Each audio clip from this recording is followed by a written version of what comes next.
In King Eric's crowded cathedral, where countless courtiers jostled each other for a glimpse of their radiant new queen, Lady Margarita of Beacon Isle, Princess Rosamond stood alone, or as alone as a girl could be, with some lady's elbow in her midsection, and yet another baron's cape trying to sweep her veil from her head for the 10th time that day. Rosamond wished she could have worn her hair uncovered, like Queen Margarita did, restrained only by a crown of roses. Rosamond longed to be back outside in her own garden at home, far from this foreign kingdom. But her father, King Almus, insisted that a girl her age was old enough to be betrothed. So here she was, an unwilling guest at someone else's wedding, while she wore the gowns and veils her mother had insisted upon in order to tempt some royal younger son to ask for Rosamond's hand in marriage. Contrary to her father's wishes, Rosamond intended to keep her hands to herself for some time yet. If she could only... The herald bellowed something about presenting their respects to the new king and queen. Rosamond found herself swept along in a wave of silk-clad humanity, as the courtiers hurried to kiss the king's arse.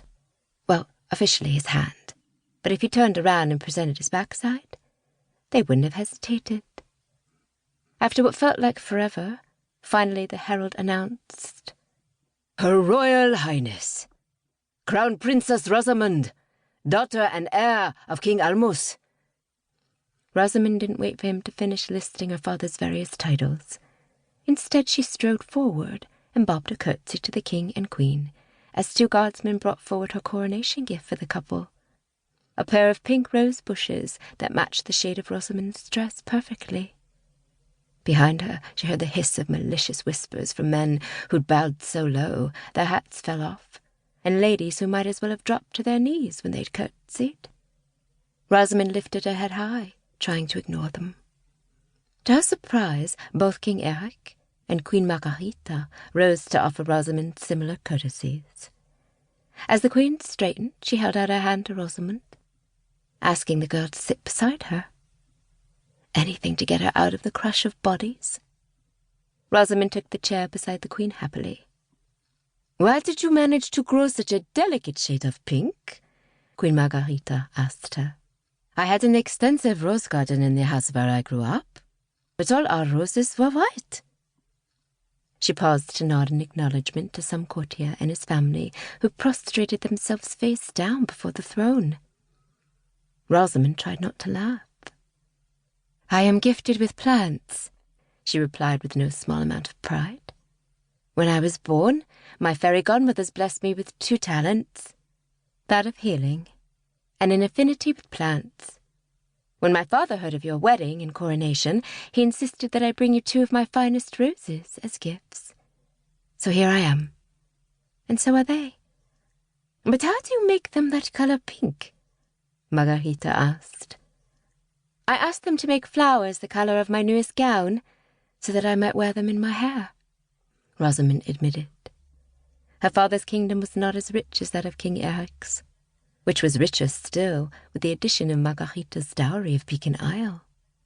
So Rosamond had fewer jewels than most of the courtiers present that day. "So, you are saying it is magic? That you can speak to plants, and they do your bidding?" Margarita said, looking intrigued. She removed her flower crown.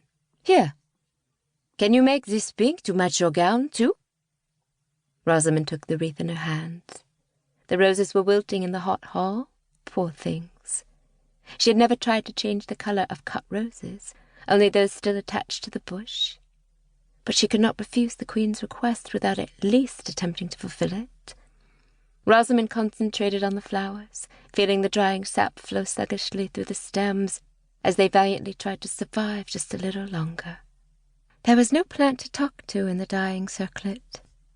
Sighing, Rosamond pricked her thumb on a thorn and sent a wave of healing into the twined flowers. The limp stem she touched stiffened once more, as waterfalls of wilting petals turned into perfect double crowns.